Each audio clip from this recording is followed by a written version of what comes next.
और डीआईएस के आंकड़े एक बार समझ लेते हैं और उसके बाद आज भारतीय बाजारों में रणनीति भी आगे उस पर चर्चा करेंगे। कैश मार्केट में एफआईएस की तरफ से खरीदारी हुई 5,318 करोड़ की, वहीं डीआईएस की तरफ से बिकवाली हुई है 3,198 करोड़ की। इंडेक्स फ्यूचर की बात करें तो 2,276 करोड़ की खरीदारी का आंकड़ा है। इंडेक्स ऑप्शन में 14,635 करोड़ की खरीदारी हुई है एफआईआईस की तरफ से। तो एक बड़ी खरीदारी का आंकड़ा यहाँ पर भी निकल कर आ रहा है। एफआईआईस की तरफ से खरीदारी का आंकड़ा है जो कि पॉजिटिव है। हमने शुक्रवार के दिन देखा भी था कि रिकॉर्ड स्तरों पर बाजार कारोबार भी कर रहे थे। बैंक निफ्टी में भी शानदार तेजी देखने को मिली और निफ्टी में भी रिकॉर्ड लेवल्स बने हैं। तो सितंबर सीरीज की शुरुआत काफ़ी अच्छी हुई है। अब आगे समझते हैं कि आज लेवल्स कौन से इंपॉर्टेंट होंगे और हमारे साथ फोन लाइन पर डिम्पी कारा जुड़ चुके हैं वो समझाने के लिए। Dimpy, good morning. बताइए आज निफ्टी और बैंक निफ्टी को कैसे ट्रेड करें? देखिए पूजा पिछला पूरा हफ्ता हमने कंसोलिडेशन के नाम पे निकाला और 24,200 और 24,000 हमारे लिए एक टफ रेजिस्टेंस और टफ लेवल्स रहे। ना वो पार हो रहे थे ना वो ब्रेक हो रहे थे। सेम विद बैंक निफ्टी 51,000 के नीचे जा नहीं रहा, 52,000 आ नहीं रहा। तो इसके बीच में हमने बैंक निफ्टी को भी पूरी तरह से रोटेट होते हुए देखा। उम्मीद करते हैं कि हफ्ते के अंदर थोड़ा बहुत मोमेंटो आपको मिलेगा। हालांकि फर्स्ट डे के अंदर ही ऐसा हो जाएगा, उसके चांसेस थोड़े कम लग रहे हैं। प्रोबेबिलिटी के हिसाब से पूछेंगे तो डाटा ज्यादा स्ट्रॉन्ग है एज कम्पेयर टू वीक होने के। मेजर चेंजेस नहीं है एफआई होल्डिंग के अंदर। करीब 60% के आसपास की होल्डिंग अभी वो कैरी कर रहे हैं। रिटेल्स के पास भी करीब 50% से कम की होल्डिंग है, एज इट इज वो कैरी कर रहे हैं। पुट कॉल रेशियो के हिसाब से भी बाजार एज इट इज ना ही ओवर सोल्ड है ना ही ओवर बोट है। तो कुल मिलाकर डाटा काफी इस समय वो भी रेंज भी प्रेडिक्ट कर रहा है। और जब तक हम 24,200 250 के ऊपर हम अच्छे से क्लोज नहीं करते हैं तब तक एक बड़ा मूव मार्केट के अंदर अभी शायद नहीं आएगा। हमको 24,500 के लिए हिट करने के लिए थोड़ा एफर्ट्स और करने पड़ेंगे। दूसरा पॉइंट ये है कि अगर आप बैंक निफ्टी में ट्रेड कर रहे हैं तो यहाँ पे थोड़ी प्रोबेबिलिटी, थोड़ा रिस्क रिवॉर्ड ज्यादा एज कम्पेयर टू निफ्टी बेहतर है। अगर आपको मैं एक लेवल के हिसाब से बता देता हूँ, अगर आपको ग्रोथ चाहिए और सेफ्टी भी चाहिए साथ में तो फिर आप निफ्टी प्ले करें। और अगर आपको ऐसा लग रहा है कि मैं थोड़ा रिस्की ट्रेड ले सकता हूँ इंडेक्स में, मेरे को कोई प्रॉब्लम नहीं, बट मेरे को रिवॉर्ड अच्छा चाहिए, तो फिर वो बैंक निफ्टी के अंदर आपको मिलेगा। तो बैंक निफ्टी उसके लिए एक सही कैंडिडेट है। आप चाहें तो एक 51,000 का या फिर 51,200 का, अगर आपका कंफर्ट अलाउ करता है, उसका एक स्टॉप लॉस लगा के पोजीशन को कैरी कर सकते हैं। आई होप कि अगर बैंक निफ्टी चला और 51,500 जिसकी क्लोजिंग बेसिस पे कर दिया पार, तो फिर ये आपको एक बड़ा मूव देगा। रही बात और एफ एंड पोजिशनिंग की, तो एज सच कोई मार्केट के अंदर तो मेजर मूव आज फर्स्ट डे में आ जाएगा ऐसा भी लगता नहीं है। कंसोलिडेशन टू पॉजिटिव बायस है। ऑप्शंस ट्रेडर्स को थोड़ा देख के काम करना चाहिए क्योंकि स्विंग्स ऑलरेडी, क्योंकि हम सीरीज के स्टार्ट में अभी हम खड़े हुए हैं, तो सीरीज के स्टार्ट में टिपिकली ऑप्शंस के प्रीमियम ज्यादा होते हैं क्योंकि कैरी फॉरवर्ड होके आए होते हैं। तो इसलिए थोड़ा ऑप्शंस को भी और सेटल हो जाने दें, फिर इंट्राडे ऑप्शंस पे काम करना चाहते हैं। ठीक है, तो ये है रणनीति आज बाजार पर। और इस पर भी कंसोलिडेशन में पूरे हफ्ते हमने देखा कि कारोबार हो रहा था। निफ्टी और बैंक निफ्टी के लिए इंपॉर्टेंट लेवल्स बता दिए, इसके ऊपर निकलेगा तब यहाँ पर फ्रेश तेज़ी की जा सकती है। बैंक निफ्टी के लिए 51,500 इस लेवल पर नज़र रखिए और बैंक निफ्टी के लिए भी आपको लेवल्स सुझा दिए हैं। बहुत बहुत शुक्रिया डिम्पी आपका ये पूरा एनालिसिस करने के लिए। चलिए अब आगे बढ़ते हैं और मार्केट पर एक और रणनीति समझ लेते हैं। हमारे साथ येस सिक्योरिटी से लक्ष्मीकांत शुक्ला जी जुड़ चुके हैं। Laxmikant ji, thank you so much ET Now Swadesh को समय देने के लिए। बताइए आपका क्या व्यू बन रहा है आज निफ्टी और बैंक निफ्टी पर और किन शेयरों में ट्रेड करें? शुक्रवार पूजा जी, मार्केट का ट्रेंड तो काफी स्ट्रॉन्ग नजर आ रहा है। पिछले हफ्ते इसने अच्छा खासा कंसोलिडेशन ब्रेकआउट दिया है और अगर हम वीकली के चार्ट देखें तो वहां पर भी bullish belt hold candlestick formation नजर आ रहा है। तो ओवरऑल सेंटीमेंट बुलिश ही है।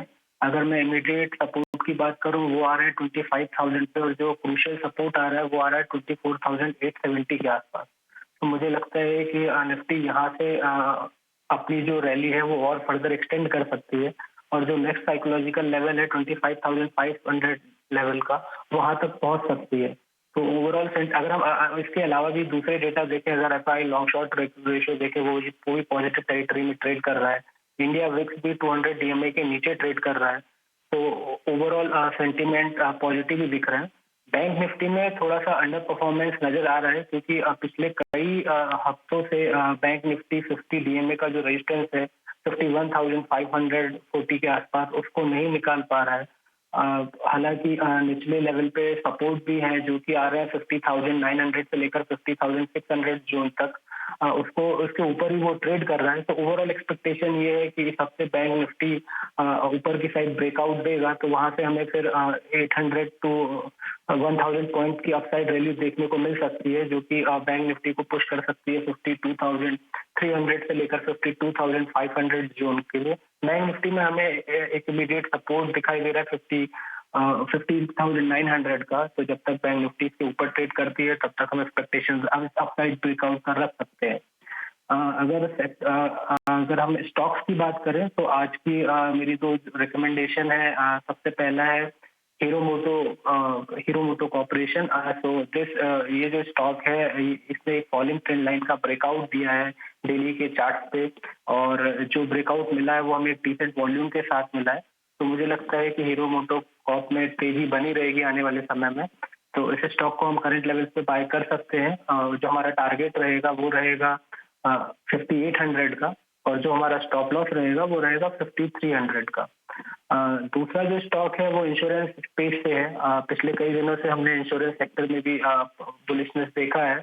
तो मुझे एक कंसोलिडेशन ब्रेकआउट होता हुआ नजर आ रहा है आईसीआईसीआई प्रूडेंशियल में। इस स्टॉक में अपने सारे की मूविंग एवरेजेस के ऊपर ट्रेड कर रहा है ये स्टॉक, और जो फॉर्मेशन बना हुआ है, तो मुझे लगता है कि आने वाले समय में यहाँ पे कंसोलिडेशन ब्रेकआउट ये स्टॉक दे सकता है। तो इसको भी हम करंट लेवल पे बाय कर सकते हैं। इसमें हमारा टारगेट रहेगा 799 का, और जो स्टॉप लॉस रहेगा वो रहेगा 730 का। धन्यवाद पूजा जी। ठीक है। तो हीरो मोटो कॉर्प में आप तेजी करके चल सकते हैं, और आईसीआईसीआई प्रूडेंशियल यहाँ पर आप तेजी करने की सलाह। 799 का होगा लक्ष्य, और हीरो मोटो कॉर्प में 5800 से 5300 माफ कीजिएगा 5800, स्टॉप लॉस होगा 5300। अगले 5 दिनों में ये टारगेट आ सकता है। तो ये है खरीदारी करने की रणनीति लक्ष्मीकांत जी की तरफ से। लक्ष्मीकांत जी, बहुत बहुत धन्यवाद आपका आज समय देने के लिए और रणनीति सुझाने के लिए। हैं कमोडिटी मार्केट की, और हमारे साथ रणनीति बताने के लिए कुंवर जी ग्रुप से रवि देवरा जी मौजूद हैं। चलिए, वो हमारे साथ फिलहाल अभी जुड़े नहीं हैं, तो आगे बढ़ते हैं। और रवि से हमारा संपर्क हो चुका है। Ravi, good morning. बताइए, क्या सलाह देंगे आप आज कमोडिटी मार्केट में कैसे ट्रेड लें? आज लग रहा है कि थोड़ा सेफ हेवन की ओर मार्केट का फोकस है। आई थिंक जिस हिसाब से आज यूएस बंद है तो वैसे फ्लैटिश ट्रेड की एक्सपेक्टेशन है। हालांकि गोल्ड में डीप पे बाय लिया जा सकता है। गोल्ड में बाय करें, टारगेट रखें 70,280 का, स्टॉप लॉस 71,000 का लगा के ये कॉल आप ले सकते हैं। सेकंड रिकमेंडेशन मेरा नेचुरल गैस पे रहेगा। लगातार नरमे के बावजूद भी यहाँ पे एक अच्छी फोकस मार्केट की रही है, एंड एक अच्छे लेवल पे भी है, और सीजनलिटी भी ऑन हो चुका है। तो मेरे हिसाब से वहाँ पे सितंबर फ्यूचर बाय करें, टारगेट 184 का लगाए, और 174 के स्टॉप लॉस के साथ आप ये बाय कॉल ले सकते हैं। तो मेरे हिसाब से दोनों रिकमेंडेशन आज के लिए प्रेफर्ड पिक रहेगी। ठीक है। थैंक यू रवि जी, आपका आज समय देने के लिए सुबह सुबह और रणनीति सुझाने के लिए। तो गोल्ड में खरीदारी करके चलिए 72,280 के टारगेट के लिए, और नेचुरल गैस अच्छा लग रहा है आज ट्रेड के लिए। 184 के टारगेट होंगे, स्टॉप लॉस होगा 174 का।